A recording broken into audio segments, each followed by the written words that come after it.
Hello everyone, welcome in my YouTube channel Biology for Neat Crackers.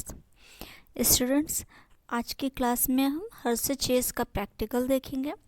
देखिए, last lecture में मैंने आपको बताया था कि ग्रिफिथ का एक्सपेरिमेंट बताया था और वहाँ पे आपने देखा था कि कैसे ग्रिफिथ ने माइस पे वर्क किया था और ये प्रूव किया था कि डीएनए ही जेनेटिक मटेरियल है।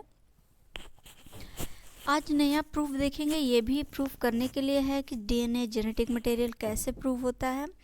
बट देखिए, यहाँ पे अगर नीट के पॉइंट ऑफ व्यू से है तो फिर आप तो पूरा ये आपको पता होना चाहिए कि क्या है प्रैक्टिकल्स और उनकी थ्योरीज पूरी, और बोर्ड के अकॉर्डिंग है तो बोर्ड्स में भी थ्योरी तो पूरी लिखनी है आपको। बट मेन बात यह है ना बोर्ड के लिए कि क्वेश्चन कैसे पूछे जाते हैं। या तो क्वेश्चन देखिए ऐसे पूछा जाएगा कि अल्फ्रेड हर्शे और मार्थे चेज का अब प्रैक्टिकल बताओ, ठीक है। या तो आप प्रूव करो DNA as a genetic material है on the basis of bacteriophage, क्योंकि इस प्रैक्टिकल में आप देखेंगे कि बैक्टीरियोफेज का पूरा रोल देखा गया है। तो एक इस तरह से क्वेश्चन आ सकता है। तो आपको देखिए आंसर दोनों में यही लिखना है, सेम लिखना है, बस क्या है मेथड उसका अलग होता है। और ये थ्योरी भी आप पढ़ रहे हैं बस प्रूफ करने के लिए कि डीएनए एक जेनेटिक मटेरियल होता है। देखिए फर्स्ट पॉइंट लिखा है, more evidence for DNA as the genetic material came from studies of virus that infect bacteria. काफ़ी प्रमाण मिले, यहाँ बोला जा रहा है कि डीएनए के बहुत से प्रमाण मिले जब देखा गया, स्टडी की गई वायरस की, और ऐसा वायरस जो कि किसको इन्फेक्ट कर दे, बैक्टीरिया को। ठीक, ध्यान रखिएगा यहाँ पे लिखा बैक्टीरियोफेज। बैक्टीरियोफेज कभी वाइवा में क्वेश्चन पूछ लेते हैं, कभी भी पूछे आप आंसर करिएगा। कोई भी पूछता है टीचर बैक्टीरियोफेज क्या है, तो आप बोलेंगे बैक्टीरियोफेज इज अ वायरस, एक प्रकार का ये क्या है, वायरस है जो कि बैक्टीरिया को इन्फेक्ट कर सकता है, बैक्टीरिया को बीमार कर सकता है, इसीलिए इसका क्या नाम है, बैक्टीरियोफेज। देखिए नेक्स्ट पॉइंट क्या, such virus called bacteriophage are widely used in molecular genetical research. काफ़ी रिसर्च में इसका यूज़ किया गया। ये जो वायरस है या तो इनके पास डीएनए होगा जेनेटिक मटेरियल, या तो आरएनए, दोनों कभी भी नहीं हो सकते हैं वायरस में। इंपॉर्टेंट बात यह ध्यान रखिएगा, वायरस में या तो डीएनए होता है या तो आरएनए, डीएनए आरएनए दोनों साथ में नहीं हो सकते हैं। तो यहाँ लिखा है a virus is DNA enclosed by a protective protein coat. यहाँ पे जो बैक्टीरियोफेज यूज़ किया गया है, या ये कहा जाए कि यहाँ पे जो बैक्टीरियोफेज वायरस यूज़ किया गया वास्तव में उसका जेनेटिक मटेरियल क्या है, डीएनए है। बट ब्रैकेट में लिखा है और आरएनए भी हो सकता है किसी और बैक्टीरियोफेज में, क्योंकि बहुत प्रकार के होते हैं, बहुत टाइप्स के होते हैं बैक्टीरियोफेज। फिलहाल ये इस प्रैक्टिकल में जो यूज़ किया गया उनका जेनेटिक मटेरियल क्या है, डीएनए।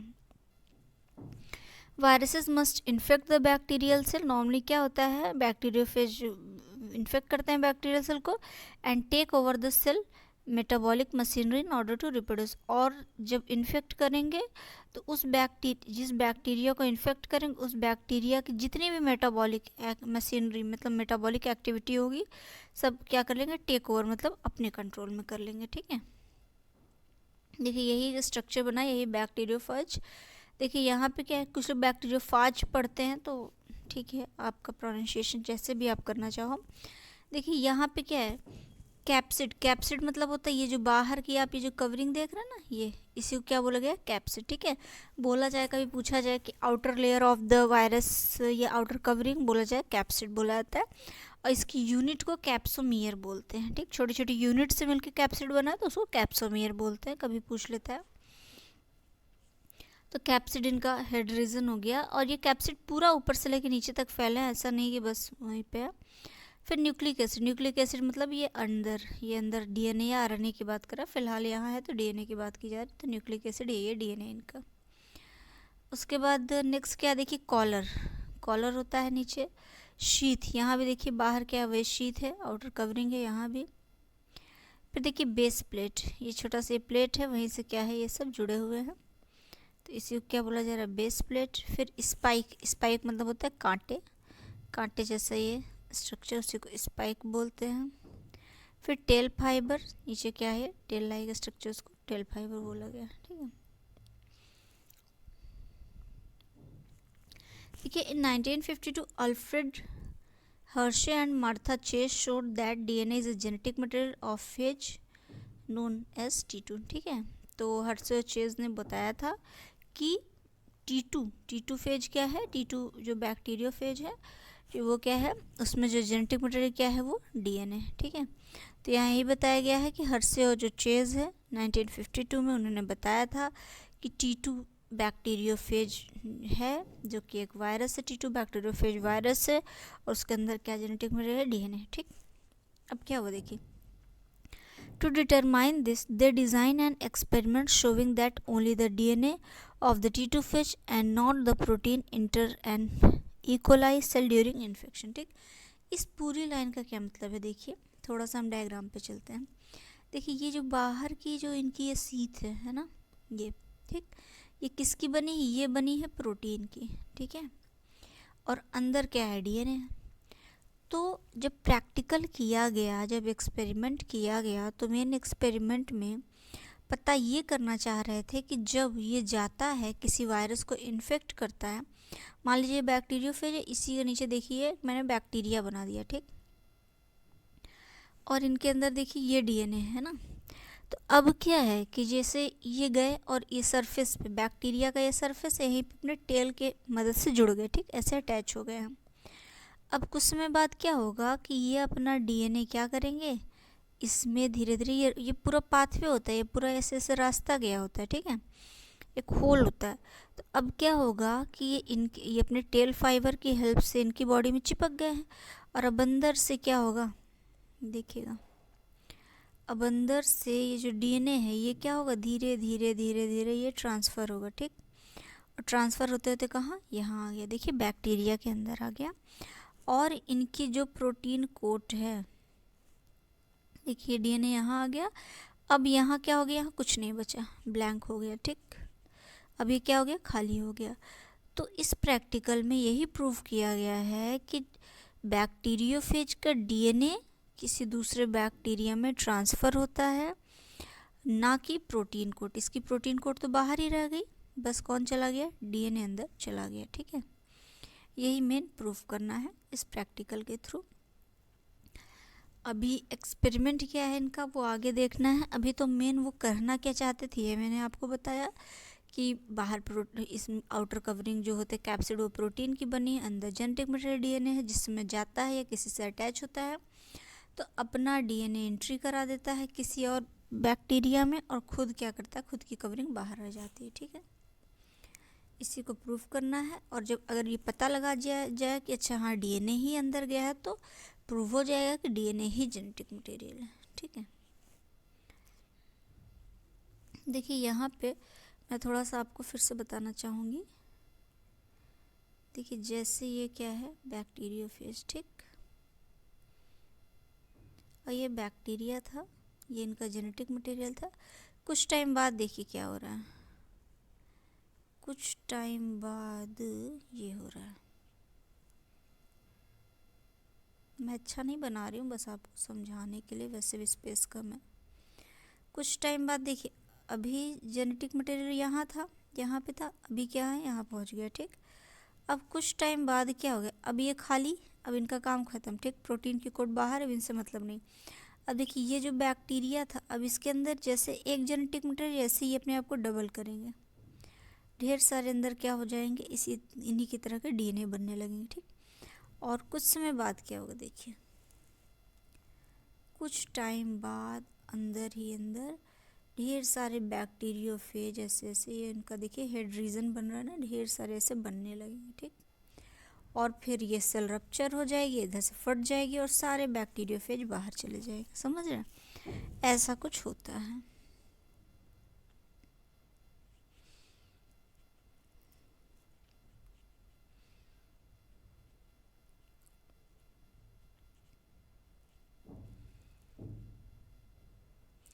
तो क्या बताया गया, then concluded that the inject DNA of the phage provide the genetic information.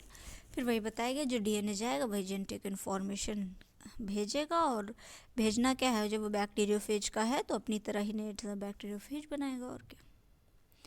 देखिए ये प्रैक्टिकल है, ठीक है, एक ये है और दूसरा ये, दो तरह से प्रैक्टिकल उन्होंने किया क्या देखिए। अच्छा, उससे पहले मैं आपको बता दूं कि ये जो ऐसे मैंने एक डायग्राम के थ्रू ये आपका प्रैक्टिकल दिख रहा है, आपकी बुक में एनसीईआरटी में हर्शे-चेज एक्सपेरिमेंट करके इसको पूरी थ्योरी लिखी गई है, ठीक है, टोटल थ्योरी लिखी गई है, थोड़ा बहुत जो भी डायग्राम होगा। तो देखिए, चाहे तो मैं तो इसको समझा दे रही हूँ, चाहे तो आप ऐसे इस फॉर्म में लिख लीजिए और इसी को अपनी थ्योरी के फॉर्म में एक्सप्लेन कर दीजिएगा, या तो आपकी बुक में पूरी थ्योरी लिख रखी है, आप उसके थ्रू भी एक्सप्लेन करते हो। चीज़ें मैटर सब सेम है, कुछ ऐसा ही है, ठीक है। अब देखिए हुआ कि सबसे पहला जो एक्सपेरिमेंट किया गया, पहले क्या लिया गया, बैक्टीरियोफेज, देख रहे हैं छोटे छोटे बने हैं बैक्टीरियोफेज पिंक कलर में, ये गए हैं देखिए किसी, और ये जो सेल है ये क्या है, बैक्टीरिया की सेल, ऊपर ये आपको क्या दिख रहा है, बैक्टीरियोफेज दिख रहे हैं, ठीक। अब हो क्या रहा है देखिए, लेबल्ड फेज इन्फेक्ट सेल, क्या हुआ ना कि यहाँ पे जो भी बैक्टीरियोफेज लिया गया उसकी ये जो बाहर की कवरिंग है मतलब कैप्सिड है, उसको क्या S35 के सॉल्यूशन में डाल दिया गया, ठीक। आई मीन पूरे ही बैक्टीरियोफेज को डाला गया था S35 मतलब सल्फर 35 सॉल्यूशन में। ये सल्फर 35 से तो 32 होता है, बट ये रेडियो एक्टिव सल्फर है, इसके सॉल्यूशन में डिप किया गया किसको, जितने भी बैक्टीरियोफेज से, ठीक। तो क्या हो गया ना कि जो सल्फर 35 के एटम्स हैं वो कहाँ, इसी के कैप्सिड से जाके लग गए, ठीक, अंदर नहीं पहुंच पाए, उसके डीएनए में नहीं पहुंच पाए, उसके कैप्सिड से जाके लग गए, ठीक है।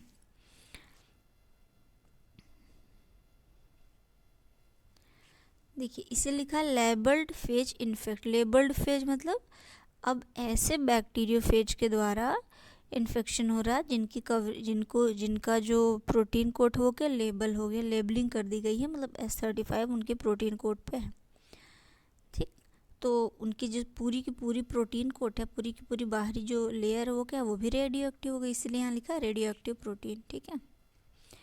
और अंदर क्या है, डीएनए नॉर्मल है, रेडियो एक्टिव नहीं नॉर्मल, क्योंकि S35 अंदर पहुँच ही नहीं पाया, बस बाहर ही रहा। उसके बाद देखिए क्या है, ये जो ऐसे जो एरो है दिखाया गया है, ये ये जो सॉल्यूशन है इसके अंदर यही है, देखिए बैक्टीरियोफेज है और यहाँ बैक्टीरिया है, और ऐसे ही क्या है कि जो लेबल्ड बैक्टीरियोफेज है वो जाके किसी बैक्टीरिया को इन्फेक्ट करेंगे, ठीक है। तो ये सॉल्यूशन ऐसे, अब इसी सॉल्यूशन में क्या हुआ है देखिए, next agitation freeze outside phage part of this, अब क्या है, एजिटेशन है, हिलाया गया बार बार इस पूरे सॉल्यूशन को, तो देखिए क्या हो रहा है, जब मूव करा गया तो जो भी इनका मतलब डीएनए है, अब डीएनए कहाँ चला गया है, अंदर बैक्टीरिया के अंदर, देखिए इन्होंने अपना डीएनए अंदर छोड़ दिया है, और इनका जो पिंक कलर की कवरिंग है वो बाहर ही रह गई है ना, ठीक है। तो अभी ये मैटर आपको पूरा पिंक दिख रहा है ना, क्यों पूरा पिंक दिख रहा है, क्योंकि अभी बस आपको चूँकि जेनेटिक मटेरियल तो अंदर चला गया है, तो आउटर कवरिंग इनकी पिंक पिंक रह गई है, मतलब पिंक मतलब उनका प्रोटीन कोट रह गया है, ठीक है। अभी आपको जो मेन ये नहीं दिख रहा है, ठीक है। अब क्या, इसको साफ देखने के लिए क्या कराया गया, एक प्रोसेस होती है उसको बोलते हैं सेंट्रीफ्यूगेशन प्रोसेस, ठीक है, ये सेंट्रीफ्यूज। देखिए थर्ड क्या लिखा, centrifuged cell form a pellet free phage and phage part remain in liquid. अब देखिए कि जब सेंट्रीफ्यूगेशन कराया गया, पैलेट देखिए नीचे जो था आपका जो बैक्टीरिया जिसमें इन्होंने डीएनए अपना ट्रांसफ़र किया, देख रहे हैं नीचे बैक्टीरिया का सॉल्यूशन रह गया, और ऊपर साइड किसका रह गया, सिर्फ प्रोटीन कोड का सॉल्यूशन रह गया, ठीक है। ये एरो करके देखिए, ये आपका पिंक कलर का प्रोटीन कोड हो गया, और नीचे क्या हो गया, ये मिक्सचर, ठीक। यहाँ देखिए लिखा भी है कि रेडियो एक्टिविटी मतलब फेज प्रोटीन, रेडियो एक्टिविटी किसकी, प्रोटीन कवरिंग की बात करें, फाउंड इन लिक्विड, ठीक। तो ऊपर साइड वो पाया गया, नीचे साइड ये, बाद में जब चेक किया गया देखा गया कि कुछ ऐसी सिचुएशन मिली, मतलब इनका डीएनए इसमें ट्रांसफ़र हो चुका था। फाइनली ये पता चल गया कि अच्छा डीएनए ही ट्रांसफ़र होता है, प्रोटीन कोड तो बाहर ही रह जाता है, ठीक। तो एक तो किसका सॉल्यूशन यूज़ किया गया, S35 रेडियो एक्टिव सॉल्यूशन, ठीक, और ये कर दिया गया, यहाँ से प्रूव हो गया। दूसरी बार इन्होंने क्या किया, हर्शे-चेज जी ने अगली बार क्या किया, उन्होंने रेडियो एक्टिव फास्फोरस से लिया, ठीक है। अब जब रेडियो एक्टिव फॉस्फोरस में उठा के जितने बैक्टीरियोफेज से सबको डिप किया, जब डिप किया तो फॉस्फोरस क्या है, आप जानते हैं कि जो डीएनए होता है वो शुगर, फॉस्फेट और नाइट्रोजनस बेस से मिलकर बना होता है। तो जो फॉस्फोरस डालेंगे तो वो अंदर ही जाएगा, डीएनए के पास ही जाएगा। तो लेबल्ड फेज इन्फेक्ट, अब क्या है कि जब इसको डिप किया गया तो इनका डीएनए क्या हो गया, फास्फोरस 32 से लेबल हो गया। देखिए यहाँ पे अंदर डीएनए आपको ब्लू कलर का दिख रहा है क्योंकि फास्फोरस एंट्री कर चुका है, और ऊपर की कवरिंग की कलरलेस है क्योंकि उसमें तो कुछ हुआ ही नहीं, क्योंकि सल्फर बाहर था इस वजह से पिंक हो गया था, और इस बार डीएनए के पास फास्फोरस ब्लू हो गया, बाहर कलरलेस है। उस बार क्या था, डीएनए यहाँ पे कलरलेस था। अभी क्या है, देखिए इस सॉल्यूशन में यही सिचुएशन है, मतलब क्या है, बैक्टीरियोफेज है जो कि जाके बैक्टीरिया से लगे हुए हैं और उनके पास क्या रेडियो एक्टिव डीएनए है क्योंकि फास्फोरस 32 उनके डीएनए में पहुंच चुका है। फास्फोरस 32 खुद भी क्या है, रेडियो एक्टिव, इसी वजह से। नेक्स्ट फिर यहाँ भी है, कुछ समय बाद इन्होंने अपना डीएनए अंदर डाल दिया। ठीक, अभी देखिए सॉल्यूशन क्या है, पूरा ब्लू दिख रहा है। अभी समझ में नहीं आ रहा था कि बाहर की कवरिंग है कि अंदर की, फिर सेंट्रीफ्यूगेशन किया गया, देखा गया ऊपर कलरलेस आ गया, नीचे ब्लू कलर्ड, मतलब क्या है, और नीचे चेक किया गया उस ब्लू कलर में क्या है, तो उस ब्लू कलर में क्या था कि उनका जेनेटिक मटेरियल था जो कि बैक्टीरिया में एंट्री कर चुका था, और ऊपर जो भी कलरलेस था वो उनकी प्रोटीन कोड थी जो बाहर रह गई थी।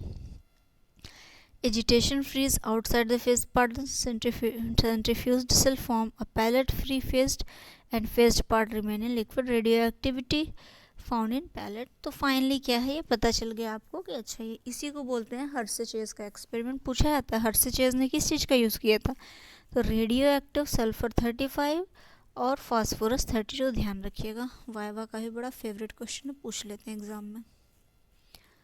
ठीक है, तो फाइनली क्या हो गया, यही मेन क्या था, यही प्रैक्टिकल था, इससे प्रूफ हो गया। ठीक, ये हर्षेचेज का आपका एक्सपेरिमेंट था। अपनी बुक अगर उठा के आप एक बार इसको, इस वीडियो को देखने के बाद अपनी बुक जरूर रीड करिएगा, आपको पूरा थ्योरी कॉन्सेप्ट क्लियर हो जाएगा। नेक्स्ट देखिए क्या, additional evidence that DNA is a genetic material, कुछ और भी एविडेंस, कुछ और भी प्रमाण मिले जिससे पता लगाया कि डीएनए ही जेनेटिक मटेरियल है। It was known that DNA a polymer, ऐसा जानते ही हैं, पॉलीमर, पॉली मतलब बहुत छोटी छोटी चीज़ों से मिलकर बना है, of nucleotide each consisting of a nitrogenous base, sugar and phosphate. ध्यान रखिएगा एक वर्ड आता है न्यूक्लियोटाइड और एक और वर्ड आता है न्यूक्लियोसाइड। ठीक, ये शायद मैं बता चुकी हूँ, मुझे तो याद नहीं है कि, बट ध्यान रखिएगा जब नाइट्रोजनस बेस मतलब एडेनिन, ग्वानिन, साइटोसिन, थायमिन, ठीक, और यूरेसिल, तो नाइट्रोजनस बेस शुगर, शुगर कौन सा, पेंटोस शुगर होता है। ठीक, डीएनए में डीऑक्सीराइबोज शुगर और आरएनए में राइबोज शुगर। और फॉस्फेट, जब नाइट्रोजनस बेस, शुगर और फॉस्फेट तीनों मिलकर एक स्ट्रक्चर बनाते हैं तो उसको क्या बोलते हैं, न्यूक्लियोटाइड, ध्यान रखिएगा, और वही क्या है, डीएनए है आपका। ठीक, तो ये सही मायने में ये बोला जाए नाइट्रोजनस बेस, डीऑक्सीराइबोज शुगर और फॉस्फेट, जब ये तीनों मिलते हैं तो डीएनए बनता है। मैंने डीऑक्सीराइबोज इसलिए बोला क्योंकि अगर सिर्फ शुगर बोलते तो उसी में राइबोज भी आ जा रहा है, तो इसी वजह से। In 1950 Erwin Chargaff reported the DNA composition varies from one species to next. Chargaff ji ने बताया था, यहाँ सन भी इम्पोर्टेंट है, ईयर भी इम्पोर्टेंट है और नाम भी इनका। इन्होंने बताया था कि हर एक अलग अलग, क्योंकि बहुत सी जातियाँ हैं, सब में अपना डीएनए का कंपोजिशन होता है अपने अपने तरह से, मतलब बदला हुआ होता है, सेम नहीं होता है डीएनए का कंपोजिशन। कंपोजिशन मतलब जिन चीज़ों से मिलकर बना उनकी मात्रा, ठीक है, और सबके में तो बनेगा इन्हीं तीन चीज़ों से, लेकिन उनकी मात्रा अलग अलग होगी। This evidence of diversity made DNA a more credible candidate for a genetic material. इस प्रमाण से केवल थोड़ा सा और क्रिटिकल सिचुएशन आ गई थी जेनेटिक मटेरियल को पता करने में। देखिए यहाँ नाइट्रोजनस बेस क्या है, थायमीन, एडेनिन, साइटोसिन, ग्वानिन। ठीक है, ये थायमीन का स्ट्रक्चर, ये एडेनिन का, ये साइटोसिन का, ये ग्वानिन का। बोर्ड्स में इतना इंपॉर्टेंट नहीं है, बट नीट में चूँकि 11th की बुक में थायमीन, एडेनिन, साइटोसिन, ग्वानिन का स्ट्रक्चर दे रखा है, तो आपके नीट तो 11th 12th दोनों का है, तो इसलिए ये एग्ज़ाम में प्रैक्टिस करके जाइएगा, नीट वालों के लिए है। और देखिए ये क्या है, ये देख रहे ना, ये जो कुछ इस टाइप का, ये क्या है, शुगर है। ठीक है, शुगर है, तो ये देखिए कुछ ऐसा बना है। ये ऐसे है। तो पेंटोज शुगर देखिए, एक कार्बन, 2, 3, 4 और एक यहीं से लगा होता है कार्बन 5, ठीक। तो ये पेंटोज शुगर हो जाएगा। और यहीं इनके इस पहले कार्बन से क्या होता है, एडेनिन, गुआनिन, साइटोसिन, थायमिन जो भी लगना होता है लगता है पहले कार्बन से। और ध्यान दीजिए ये फॉस्फेट आपको दिख रहा है, ये फॉस्फेट है, ठीक है। तो अब देखिए क्या क्या है, तीनों चीज़ें एक इधर से पहले कार्बन से, मतलब यहाँ से क्या है, ये लग जाएगा चाहे। तो आप जब लिखोगे तो पूरा स्ट्रक्चर थोड़ी बनाओगे, आप बस पहले कार्बन क्या टी लिख के छोड़ दोगे, ठीक है। मतलब thymine, adenine, guanine, cyto, CG ऐसे सिंबल होता है। देखिए यहाँ थायमिन हो गया, पेंटोज शुगर हो गया और ये फॉस्फेट हो गया, ठीक। फॉस्फेट बॉन्ड या तो तीसरे कार्बन से लगता है या तो पांचवे से, ठीक है। अगर ऊपर वाले में पांचवे से लग गया तो इसके यहाँ तीसरे से लगेगा, फिर अगला जो होगा फिर उसके पांचवे से, फिर तीसरे से। इसीलिए क्या होता है, जो DNA होता है या न्यूक्लियोटाइड आप बोलिए, एक एंड उसका 5 होता है तो तीसरा क्या होता है, 3 होता है। 5 प्राइम से 3 प्राइम। इस डैश को डैश नहीं पढ़ते हैं, बहुत से लोग 5 डैश भी बोलते हैं, लेकिन एक्चुअली में इसको प्राइम पढ़ा जाता है, ठीक है। तो ये होता है, ये देख रहे हैं 5 एंड 5 प्राइम एंड 3 प्राइम में DNA न्यूक्लियोटाइड है।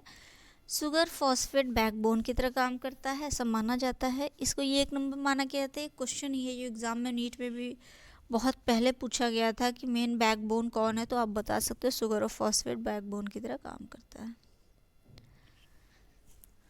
क्लियर। ये क्या था, DNA का नॉर्मली ऐसा, ये ओपन स्ट्रक्चर है DNA का।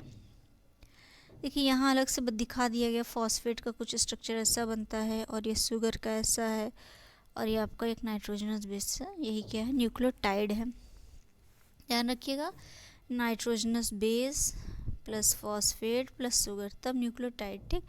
अगर कहीं साइड होता न्यूक्लियोसाइड तो बस आप नाइट्रोजनस बेस और शुगर बोल देते, इसको न्यूक्लियोसाइड बोला जाता है, ठीक है। ध्यान रखिएगा न्यूक्लियोटाइड और न्यूक्लियोसाइड में डिफरेंस। या ये भी बोल सकते हैं कि nucleoside plus phosphate is equal to nucleotide. Two finding became known as Chargaff rule. फिर चारगाफ जी एक साइंटिस्ट था, उन्होंने अपना कुछ रूल दे दिया था DNA के स्ट्रक्चर को देखते हुए। The base composition of DNA varies between species. Actual में क्या होता है ना, नाइट्रोजनस बेस का कंपोजिशन, उन्हीं की जो मात्रा होती है अलग अलग जातियों में अलग अलग होती है। In any species the percentage of A and T base are equal. मतलब क्या होता है कि देखा गया A का जो परसेंटेज है और वो T के परसेंटेज के नॉर्मली बराबर होता है, ठीक। और ऐसे G का जो परसेंटेज है वो C के परसेंटेज के बराबर होता है। ये चीज़ आपको ध्यान भी रखना चाहिए। Are equal the basis for this rule was not understand until the discovery of the double helix. ये तब तक नहीं पता चला था जब तक DNA के डबल हेलिक्स का जो है खोज नहीं हो गया था। तो फाइनली आपका क्या है, ये चारगाफ का रूल भी था। ये आप इस चारगाफ रूल पूछे, आप इन सब लाइन को लिख के आप ऐसे करके बता सकते A is equal to T and C is equal to G, ठीक है। ये फाइनली आप बता सकते हो।